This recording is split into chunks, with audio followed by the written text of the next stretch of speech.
9 மணி அளவுல தேசிய கொடியை ஏற்றி பல்வேறு விருதுகளை வழங்க உள்ளார். முதலாவதாக அப்துல் கலாம் விருது என்பது வழங்கப்படுகிறது. அதற்கு முன்னதாக தகைசால் விருது, இந்த ஆண்டுக்கான தகைசால் தமிழர் விருது காங்கிரஸ் கட்சியினுடைய மூத்த தலைவர் குமரி அனந்தனுக்கு வழங்கப்படுகிறது. டாக்டர் APJ அப்துல் கலாம் விருது இஸ்ரோவினுடைய சந்திராயன் 3 விண்கல திட்ட இயக்குனர் வீரமுத்துவேலுக்கு வழங்கப்படுகிறது. பிரிவு மற்றும் சாகச செயலுக்கான கல்பனா சாவ்லா விருது, வயநாட்டு நிலச்சரிவின் போது துணிச்சலாக பாதிக்கப்பட்ட பகுதிகளுக்கு சென்று காயமடைந்தவர்களுக்கு சிகிச்சை அளித்த கூடலூரை சேர்ந்த செவிலியர் சபீனாவுக்கு துணிவு மற்றும் சாகசத்துக்கான கல்பனா சாவ்லா விருது வழங்கப்படுகிறது. இதே போல முதலமைச்சருடைய சிறந்த உள்ளாட்சி அமைப்புகளுக்கான விருதும் அதே நேரத்தில் சென்னை மாநகராட்சியில் உள்ள 14வது மண்டலம் சிறந்த மண்டலமாக தேர்வு செய்யப்பட்டிருக்கிறது.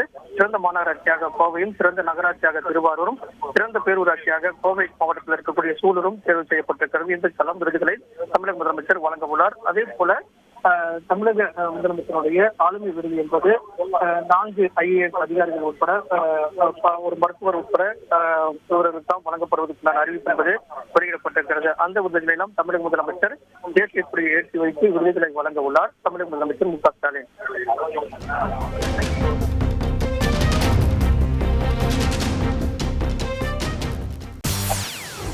செய்திகளை உடனுக்குடன் தெரிந்து கொள்ள உடனே சப்ஸ்கிரைப் பண்ணுங்க.